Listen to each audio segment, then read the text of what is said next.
Bonjour et bienvenue. Donc, le thème de cette table ronde est vraiment, je pense, crucial pour la bonne marche de l'économie et la cohésion sociale et la vie en société. Ça s'appelle confiance et consentement. Ça concerne les institutions, les politiques, les entreprises.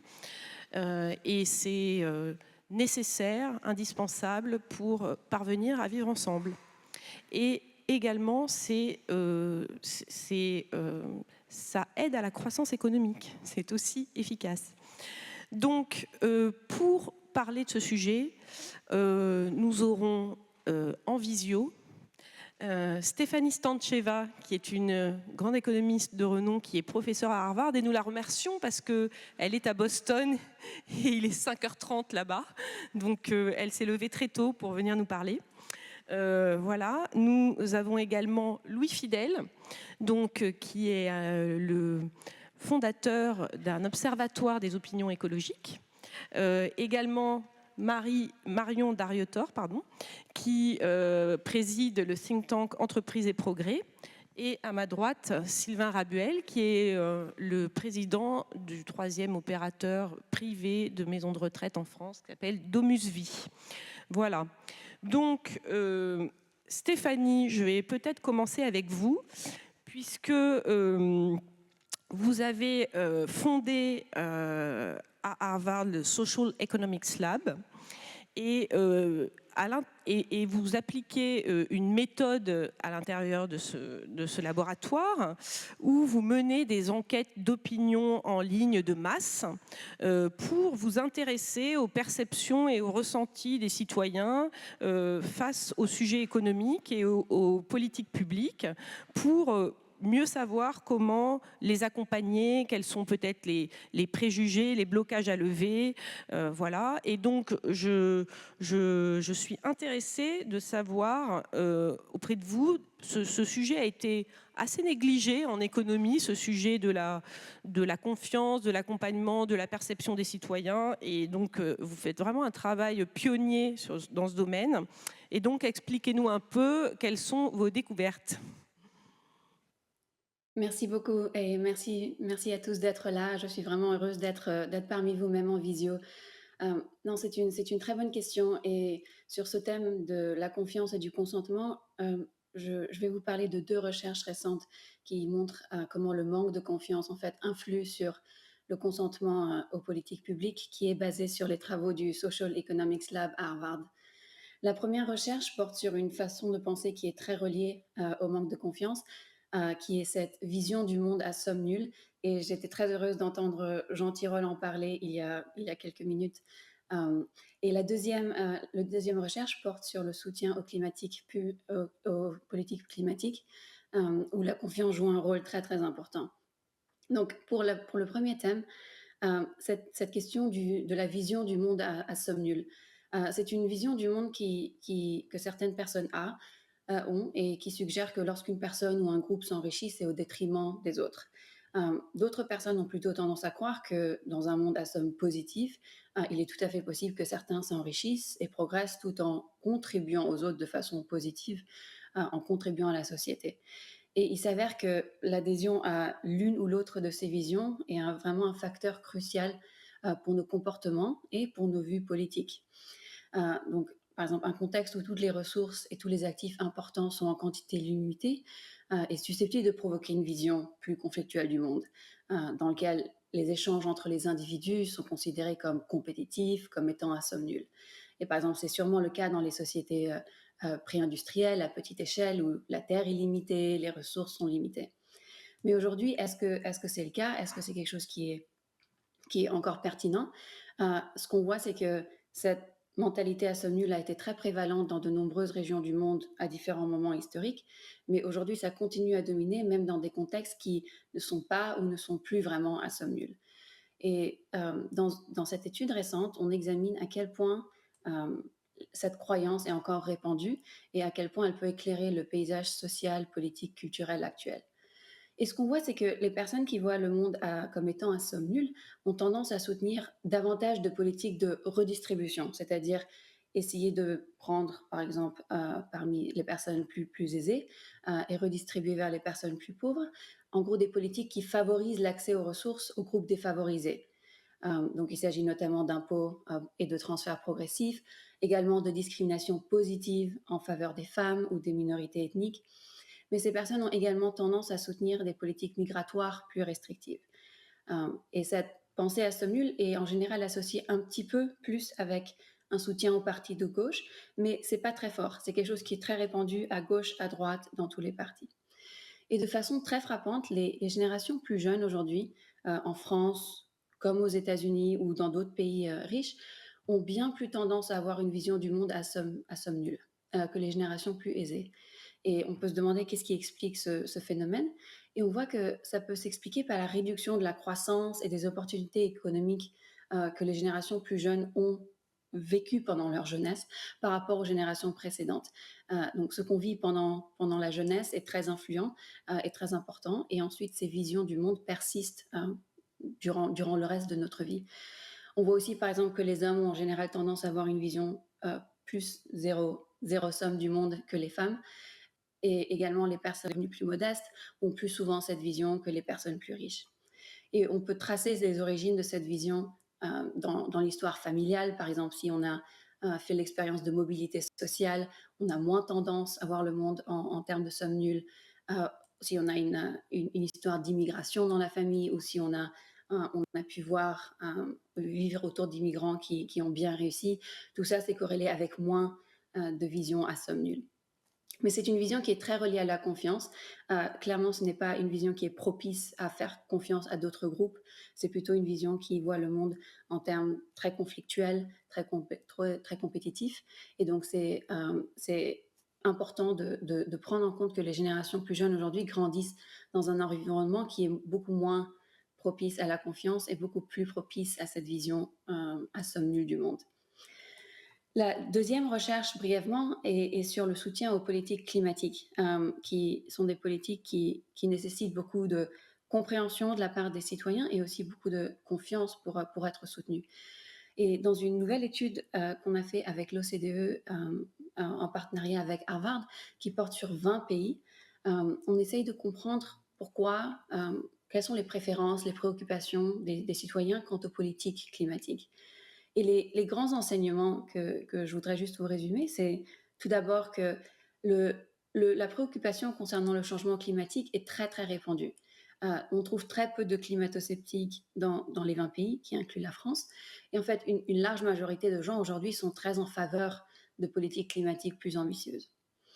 Mais un des enseignements, c'est que quand les citoyens décident s'ils vont ou non soutenir une politique climatique, bien sûr, leur propre intérêt économique et financier compte beaucoup.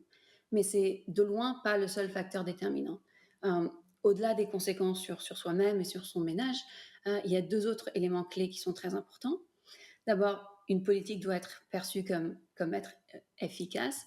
Donc, par exemple, est-ce qu'elle va réduire les émissions de CO2? Est-ce qu'elle va réduire la pollution? Et ça, c'est quelque chose qui est très difficile à comprendre, même pour les scientifiques qui travaillent sur le climat.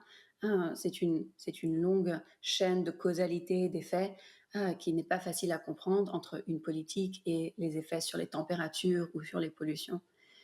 Un deuxième élément très clé est qu'une politique est d'autant plus populaire euh, qu'elle apparaît plus juste et équitable, c'est-à-dire elle doit être progressive, elle ne doit pas peser excessivement sur les ménages plus modestes ou vulnérables. Et donc, par exemple, une taxe carbone qui n'est pas soutenue du tout parce qu'elle est considérée comme étant régressive est beaucoup plus soutenue dès lors qu'elle s'accompagne de mécanismes qui canalisent l'argent vers des ménages plus vulnérables ou plus modestes, ou alors vers les investissements verts. C'est-à-dire que les revenus ne sont pas remis dans le budget central du gouvernement, mais au contraire sont vraiment dédiés aux causes environnementales. Et ça, c'est quelque chose qui est très relié à la confiance. Beaucoup de citoyens ne font pas confiance, en quelque sorte, au gouvernement de dépenser l'argent de ces taxes environnementales de façon efficace, si c'est remis dans le budget commun, et donc soutiennent ce type de politique beaucoup plus si l'argent est en fait dédié aux causes environnementales. Et c'est quelque chose qui va être, je pense, de plus en plus important, vu que des pays comme la France et beaucoup d'autres pays doivent prendre des mesures climatiques de plus en plus ambitieuses. Et donc, c'est un domaine où la confiance et le consentement ont un très grand rôle à jouer. En tout cas, Je vais m'arrêter. oui, par rapport à ces études, du coup, vous en tirez des recommandations concrètes, parfois d'accompagnement des politiques publiques. Est-ce que vous pouvez nous éclairer un peu là-dessus? Notamment, je pensais à votre participation au rapport Blanchard-Tirole. Et il y a notamment un sujet qui est étonnant, généralement, sur l'héritage et les droits de succession, où finalement, même les personnes les plus modestes qui profiteraient de taxes sur les successions, qui sont généralement, qui frappent plutôt les personnes qui ont un patrimoine plus important, en fait, sont opposées à cet impôt. Et c'est vrai aussi que dans ce que vous dites sur la transition climatique, il y a aussi un sujet, dans votre étude, on s'aperçoit surprenamment que les gens sont plus attachés à se dire que la taxe carbone retourne au financement de l'environnement que même qu'on leur redonne l'argent à eux directement. Voilà, c'est... Donc, est-ce que vous pouvez nous expliquer un peu comment vous en tirez des enseignements et comment vous pouvez faire des recommandations concrètes aux gouvernants pour aider à la conduite du changement? Oui, absolument. Il y a des recommandations très, très claires de cette recherche. Une 1re recommandation, c'est que, heu, chaque politique climatique vraiment doit s'accompagner de mesures de soutien aux ménages à faible revenu ou qui sont installés dans des lieux peu desservis par des transports en commun. En gros, des personnes qui n'ont pas vraiment de moyens de substituer. Il faut donc absolument redistribuer une partie de ces recettes, que ce soit des taxes carbone ou des taxes sur l'énergie, pour compenser ces ménages. Et un deuxième enseignement qu'on en tire, et c'était dans une note du Conseil d'analyse économique qu'on a écrit sur ce sujet, est que la menace climatique aujourd'hui est en fait largement identifiée. Il n'est pas vraiment nécessaire d'en rajouter et d'essayer de convaincre les gens de l'urgence. C'est pas l'information qui manque. Ce qui manque, c'est plutôt l'information sur les effets des outils dont on dispose pour lutter contre le réchauffement climatique. Par exemple, comment fonctionne une taxe carbone? Qu'est-ce qui va se passer avec le budget de notre ménage? Qu'est-ce qui va se Pédagogie, passer c'est pour ça? d'autres personnes? Quels sont les effets sur la pollution, etc. Donc c'est vraiment quelque chose ce qui manque aujourd'hui, c'est la compréhension de comment cette politique fonctionne. Et c'est là qu'il y a vraiment un grand rôle pour l'information. Euh, Probablement pas du gouvernement, mais plutôt d'une institution non partisane, pour vraiment mieux aider les gens à comprendre ce genre de politiques qui sont très compliquées. Et un autre enseignement, le dernier, c'est qu'il faut vraiment offrir des alternatives bas carbone en amont de toute hausse de prix ou de toute taxe punitive. Donc, surtout avec les montées des prix de l'énergie qu'on a vues ces dernières années, il faut d'abord faire une priorité de l'investissement public dans l'infrastructure de mobilité bas carbone, par exemple les transports en commun de qualité ou les bornes de recharge pour les véhicules électriques. Et donc, beaucoup de Français se disent prêts à en fait soutenir des mesures climatiques s'ils ont les moyens d'accéder à des substituts, par exemple Alternative de avant une se passer de taxe. leur budget family. On comprend bien. Mais beaucoup de gens ne peuvent pas le faire. Et donc, c'est vraiment très important d'abord aider les ménages qui n'ont pas les moyens de s'adapter et ensuite d'avoir les politiques qui augmentent les prix, par exemple comme les taxes environnementales. Merci Stéphanie Stancheva, je vous remercie. Maintenant, je voudrais discuter avec vous, Louis Fidel. Donc vous avez été un élève de HEC parmi les bifurqueurs, qu'on appelle, voilà.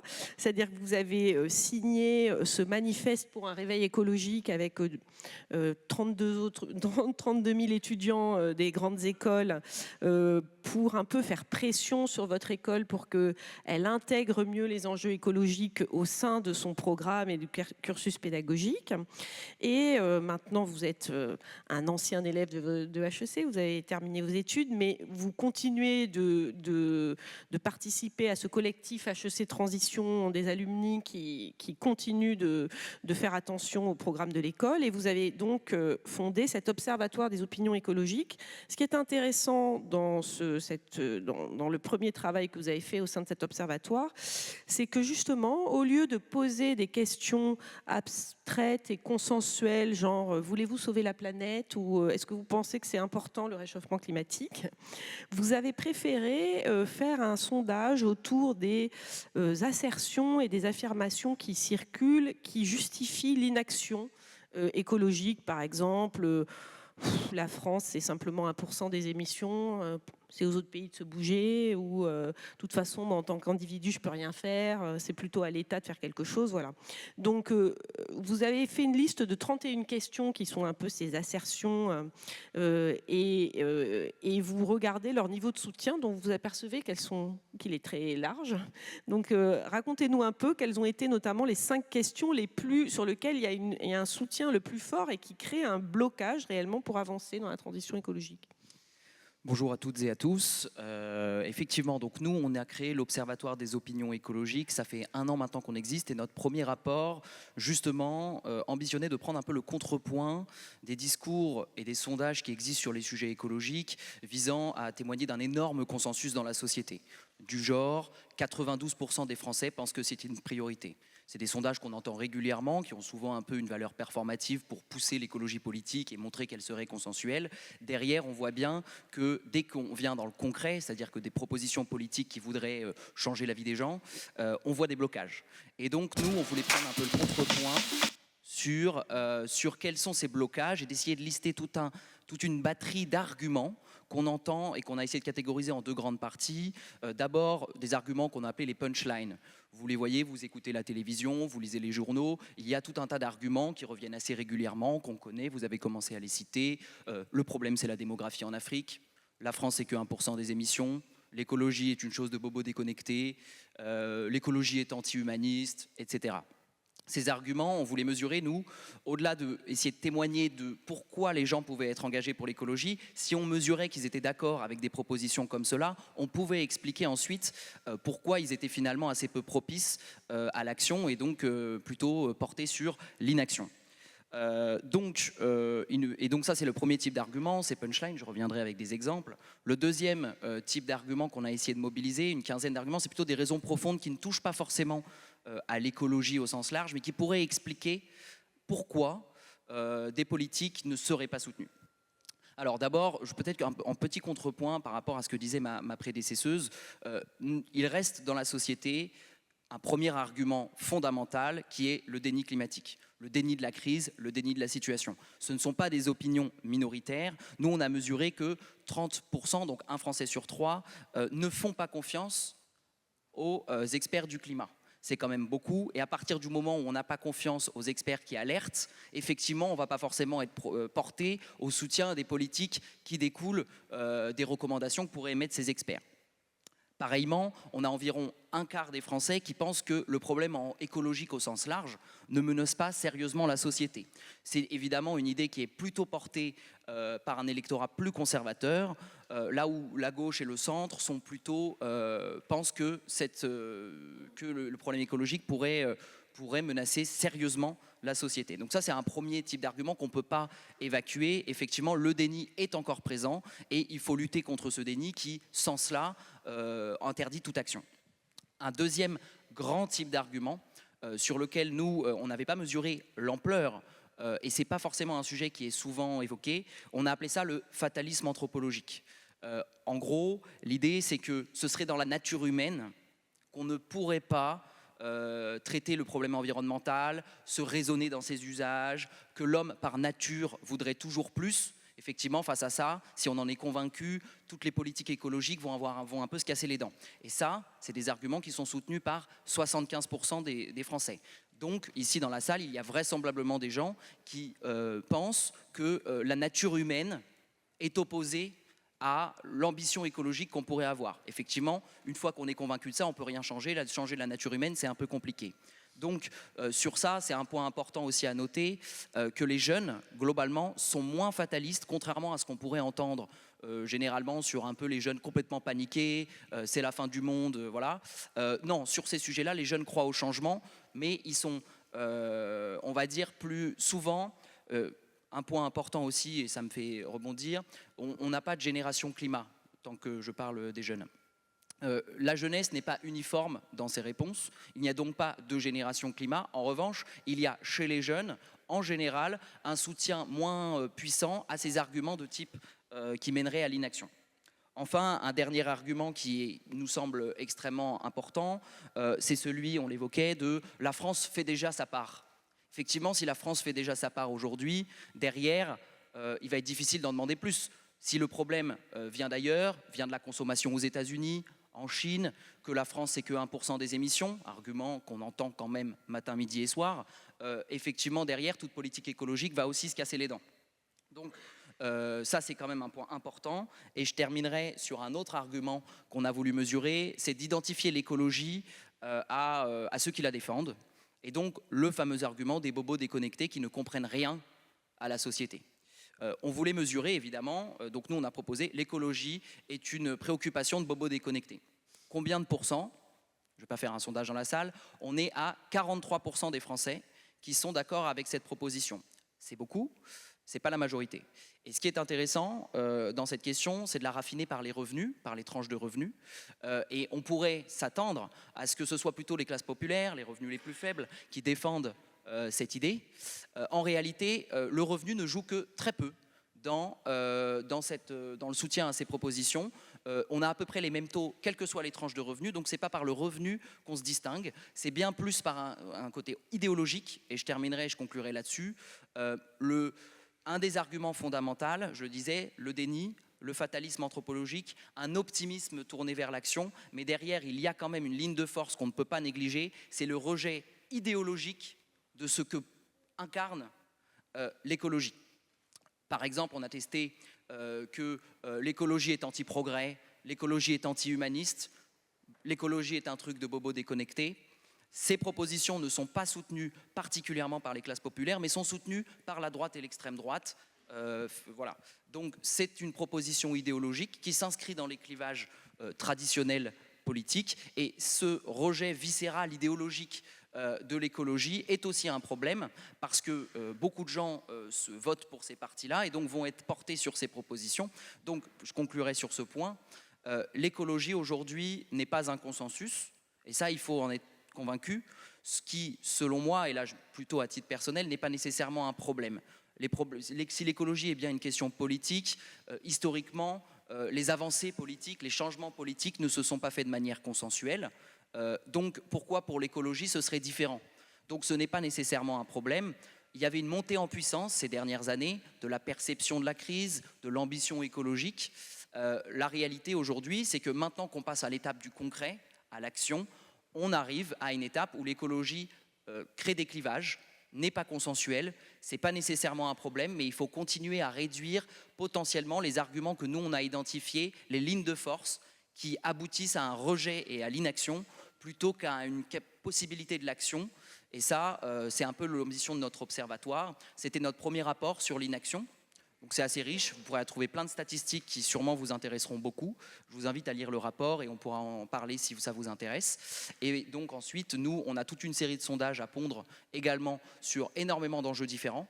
On va s'intéresser aux propositions radicales, le soutien à des propositions radicales écologistes assez rares, le soutien aussi aux mouvements écologistes plus ou moins radicaux. On sait que ça va être très rejeté par la société, mais à quel point, on ne sait pas. Et puis, des propositions très audacieuses, la décroissance, le gros mot. La question est de savoir, en fait, est-ce que la décroissance est aussi rejetée que l'option de la croissance verte? Que pensent les Français de la croissance verte et de l'option de la croissance verte? On ne sait pas, il faudra peut-être enquêter. Bon, en tout cas, je salue votre approche réaliste qui consiste vraiment à regarder les assertions, à passer au-delà d'un consensus un peu mou pour regarder vraiment ce qui bloque.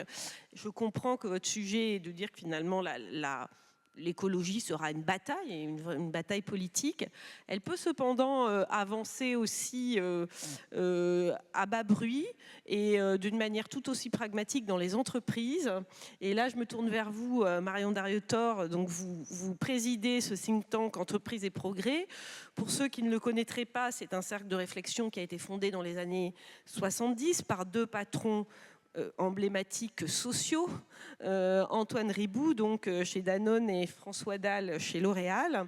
Et ce think tank est parti un peu de l'assertion opposée à celle de Milton Friedman qui dirait que la responsabilité d'une entreprise est complètement et uniquement de faire un maximum de profit pour penser que l'entreprise a un rôle citoyen. Vous, en gros, vous avez réfléchi à la question de la RSE, la responsabilité sociale et environnementale, bien avant que ça devienne un mot un peu valise très à la mode.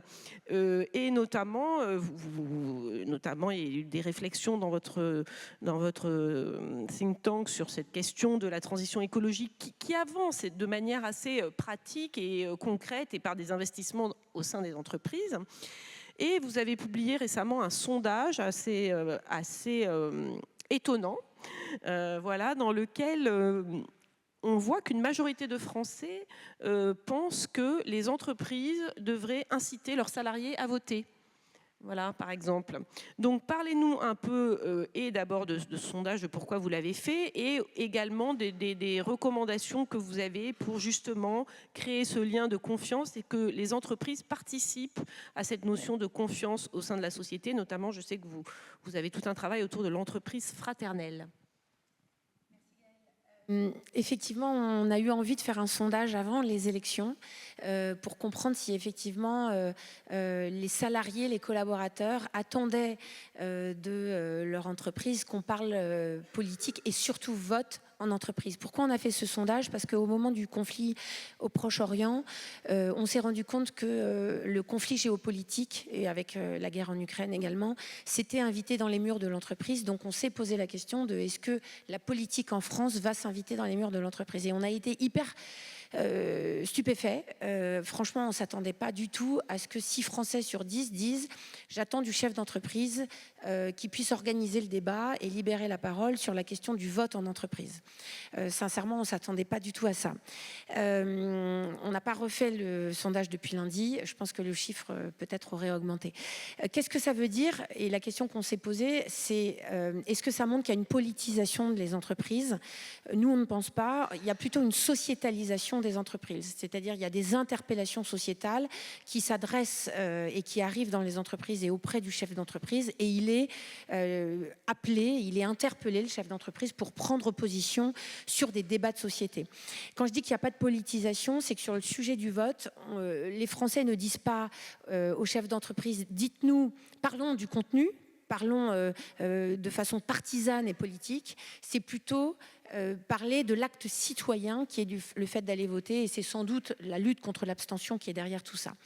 Alors pour revenir plus globalement sur les entreprises au-delà du sujet, nous, le sujet de la confiance chez Entreprises et Progrès, on le prend par le sujet du lien. Pourquoi? Parce qu'en fait, on s'est beaucoup interrogé sur comment on crée de la confiance. Et en fait, notre conviction, c'est que c'est par le lien qui fait parfois défaut et dans la société globalement dans laquelle on vit et où, par ailleurs, dans les entreprises, il y a eu parfois un déficit de lien. Le lien, il est précaire, il est fragile. Et on a parlé beaucoup de fractures sociales. Et nous, on milite plutôt pour une forme de réconciliation sociale. Et donc, on s'est dit, on va le prendre par le lien. Et on a fait 2 choses. On a d'abord parlé et travaillé sur l'entreprise fraternelle. Alors, l'entreprise fraternelle, c'est un oxymore qu'on a voulu explorer parce que le sujet de la fraternité en entreprise, on nous a regardé avec des gros yeux en disant « vous êtes des malades, liberté, égalité, fraternité en entreprise, vous êtes fous ». Mais c'était pas inintéressant parce qu'on est arrivé à la conclusion, et en fait, on a eu pas mal de groupes de travail là-dessus, il est possible d'avoir une forme de triptyque de la fraternité en entreprise qui peut être plus altruiste, plus ouverte et plus politique. Et si elle est plus fraternelle, alors elle peut prendre soin du lien entre les gens en entreprise. Et concrètement, ça se traduit comment? Concrètement, effectivement, ça peut être, alors c'est des idées qui sont sorties, ça peut être le fait de payer plus rapidement et plus vite que la loi vos fournisseurs. Une entreprise altruiste, elle n'est pas obligée d'attendre les 60 ou 90 jours de délai de paiement. Elle peut dire, moi j'ai de la trésor, je décide de le faire à 30 jours. Ça, c'était une première idée. Une deuxième idée, c'est des référendums d'initiative salariée, c'est-à-dire d'aller plus loin dans la façon de donner la parole à des collaborateurs avec des formes de référendum sur des idées que peuvent avoir des collaborateurs. Et ça, c'est pour expliquer la partie ouverture. Donc, on a beaucoup travaillé sur ce sujet de la fraternité. On a pris aussi un autre sujet qui est en cours sur la façon dont les entreprises peuvent travailler sur les nouvelles vulnérabilités. des Français. Les nouvelles vulnérabilités, il y en a plein. Il y a la santé mentale, il y a la solitude. L'OMS a déclaré que la solitude serait, d'ici 2030, une plus grosse épidémie que le Covid. Donc c'est déclaré comme une épidémie mondiale. Ça fait pas trop rigoler, malheureusement. Il y a l'immobilier aussi. L'immobilier, c'est comment je peux attirer des collaborateurs. Voilà, donc c'est par exemple l'entreprise OnePoint qui aide des collaborateurs à se loger. Ça leur permet aussi d'attirer des collaborateurs. Mais en tout cas, tout d'un coup, l'entreprise se mêle de l'immobilier. Il y a aussi les familles monoparentales et j'en passe. Il y a d'ailleurs une très belle initiative d'AXA qui a lancé AXA Vulnérabilité pour vraiment trouver des modèles d'offres et de services pour les familles monoparentales, les agriculteurs et les auto-entrepreneurs. Donc, l'entreprise fraternelle, les nouvelles vulnérabilités, nous, c'est la façon dont on travaille sur le questionnement du lien pour créer de la confiance. On est d'accord que l'entreprise fraternelle, c'est pas un label comme Bicorp, entreprise à mission. Voilà, c'est plutôt une philosophie globale. Vous avez un certain nombre de recommandations aussi, je pense, sur l'intéressement, la participation, l'actionnariat salarié, le salaire décent. Mais en tout cas, je veux dire, c'est pas un. Vous n'avez pas, pas un label. Voilà. Non, c'est pas un label. Nous, on est à label, comme on est apolitique. Pour autant, on encourage les labels. Hein. On entend souvent, on en parlait avec Gaëlle, tout ce label washing. Qu'est-ce qu'on en pense ? Moi, je ne sais pas quoi en penser. Je vois juste que c'est une voie de progrès et que quand on travaille sur sa certification Bicorp ou son statut, son label d'entreprise à mission, il y a quand même un travail qui est fait sur l'ADN de l'entreprise, sa singularité, son identité. Donc, ce n'est pas inintéressant. Mais ça n'est pas suffisant. Il faut aller plus loin. Nous, ce qu'on constate, c'est que globalement, il y a ce qui est intéressant par rapport à votre introduction sur on vit dans un pays où il y a beaucoup de défiance, c'est que les entreprises sont devenues un visage de confiance. Donc, c'est quand même une bonne nouvelle parce qu'avant, le patron, c'était un gros mot, c'était un grossier personnage qui ne pensait qu'à son argent.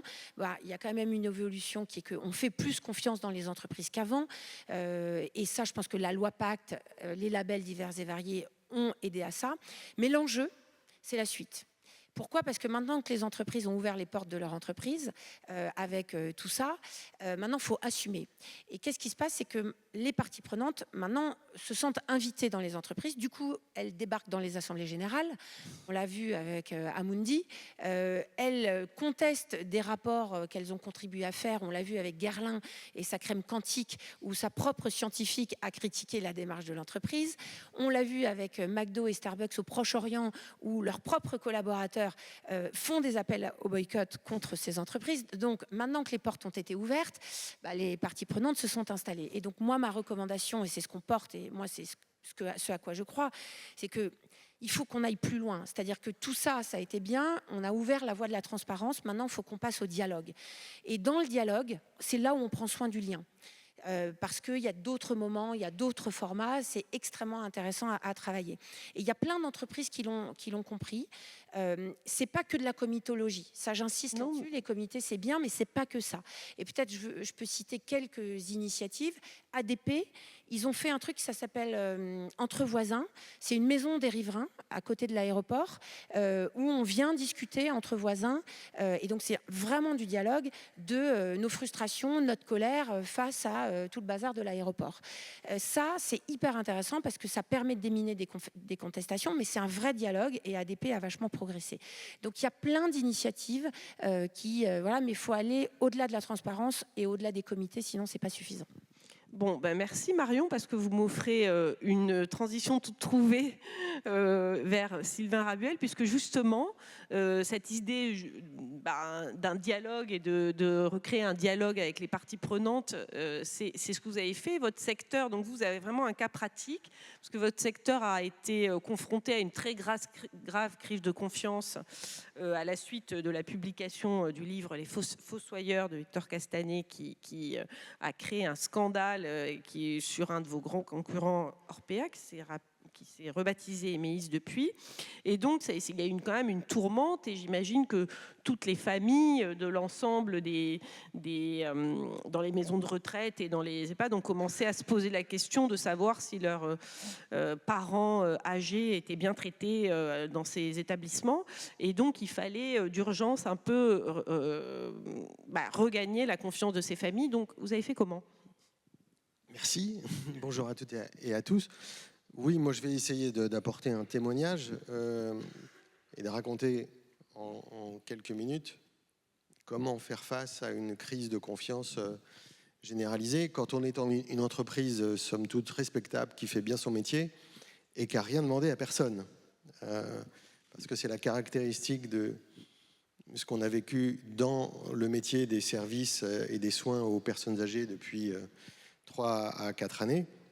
C'est une triple crise, en effet. D'abord, une crise existentielle liée à la pandémie de Covid. Et c'est ça la crise la plus violente que nos métiers ont traversée, parce que la Covid a été un virus très menaçant pour les personnes âgées. Et il a été très activateur d'un déficit de confiance. Les pouvoirs publics n'ont pas fait confiance aux établissements, les familles ne faisaient pas confiance non plus aux établissements et aux équipes soignantes. Et puis s'en est suivi une crise de réputation avec la crise, le scandale Orpea. Et puis finalement aussi une crise économique, parce que la poussée violente de l'inflation depuis 2 ans a profondément menacé ces métiers de service dont les coûts fixes sont très élevés et ne sont pas du tout arbitrables.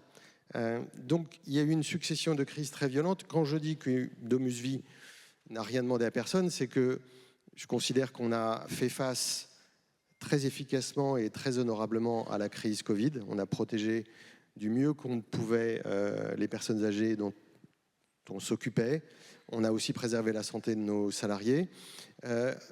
On n'avait rien à voir avec la crise Orpea qui concernait une entreprise et une équipe de dirigeants. Et puis la crise économique, on a fait face en tant que chef d'entreprise pour y apporter les meilleures solutions. Et pour autant, la caractéristique de la crise de confiance que tout ça a généré, c'est qu'elle est totalisante. C'est-à-dire que vous n'avez rien demandé à personne, mais vous êtes embarqué dans cette affaire. Donc même si vous faites bien votre métier, eh bien vous êtes comptable de cette disparition et cette destruction de la confiance. C'est la raison pour laquelle, traversant tout ça, moi, avec mes équipes, mais aussi avec mes actionnaires, on s'est profondément interrogé sur les leçons qu'il y avait à en tirer. Les leçons qu'il y avait à en tirer, il y en a plein, mais il y en a une principale, c'est qu'en réalité, les familles qui sont dans ces métiers-là beaucoup plus que des clients, sont des parties prenantes qui nous confient leurs proches, en réalité, pour qu'on les aide à s'en occuper. Donc, ne peuvent pas être considérés purement comme des clients. Les familles connaissaient très mal nos métiers. Elles connaissaient très mal nos métiers, elles connaissaient donc très mal notre professionnalisme, elles connaissaient très mal l'ampleur des investissements qu'on consent pour essayer de bien faire ces métiers. Et si elles si elles connaissent mal nos métiers, c'est de notre faute. C'est que ces métiers-là se sont construits historiquement en mettant de côté les parties prenantes. Alors, dites-nous ce que vous avez... Ce sont des métiers qui sont construits en mettant les familles trop de côté. Donc, face à ça, la confiance ne se décrète pas, elle ne se construit que par l'action. Et on a donc décidé de prendre le contre-pied de cette histoire du secteur en mettant les familles au centre du devenir de DomusVi, en créant un Conseil national des familles dans chacun des pays dans lesquels on travaille. C'est une initiative très concrète, c'est qu'on a fait un appel au volontariat. Pour vous donner un ordre de grandeur, en France, DomusVi s'occupe de 30 000 personnes chaque jour, 30 000 personnes âgées. Et donc, on a environ 25 000 familles avec lesquelles nous sommes en interaction. On a expliqué cette démarche et on a fait un appel au volontariat pour que des familles rejoignent ce conseil des familles. C'est-à-dire qu'elles en deviennent membres et elles consacrent 3, 4, 5, 6, 10, 15 heures de leur temps par mois aux travaux de ce conseil. De ce groupe de familles volontaires, on a fait un tirage au sort pour désigner 25 membres. Et donc ce conseil des familles a été installé il y a 1 an en France. Et ils travaillent tous les mois ensemble pour faire 2 choses. La première chose, produire des recommandations d'amélioration de qualité de service chez DomusVi. Donc, ils se sont auto-saisis d'un certain nombre de thèmes. Ils se réunissent en commission et ils nous proposent des améliorations. Et la deuxième chose sur laquelle ils travaillent, c'est superviser ce que fait DomusVi. Ils ont accès à toutes les enquêtes de satisfaction, établissement par établissement. Ils ont accès à tous à tous les courriers de plainte, parce que malheureusement on fait bien notre travail, mais on reçoit quand même des plaintes et des familles se plaignent, et c'est normal. Ils ont accès à tous les courriers de plainte reçus par nos équipes de relations avec les familles et nos équipes de qualité, et ont la capacité à s'auto-saisir de tel ou tel cas et d'interpeller le groupe. Ils ont un budget de fonctionnement autonome. Ils sont évidemment bénévoles, hein, ils ne sont pas rémunérés pour ce travail, mais ils ont un budget de fonctionnement pour conduire leur mission. Voilà l'action concrète qui a été mise en place. Et à terme, nous allons aller, lorsque ce conseil sera à maturité, ça va peut-être prendre 2 ans, 3 ans, 4 ans, on va aller vers une co-gouvernance de l'entreprise avec les familles, parce qu'il n'y a pas de raison que finalement, les actionnaires aient évidemment un rôle déterminant dans la conduite d'une entreprise privée, les salariés aussi, puisque les salariés sont représentés dans l'organisation et le fonctionnement d'une entreprise, il y a des instances représentatives, mais les familles, dans notre cas, ne le sont pas formellement. Et avec le Conseil national des familles, on a posé la première pierre de cette représentation. Et je suis convaincu qu'à terme, on accueillera au sein du conseil de surveillance de DomusVi, donc aux côtés de l'équipe de direction et des actionnaires, un ou des représentants du conseil des familles pour siéger à nos côtés et prendre avec nous les décisions pour, une fois de plus, le devenir de l'entreprise et de la communauté que nous formons.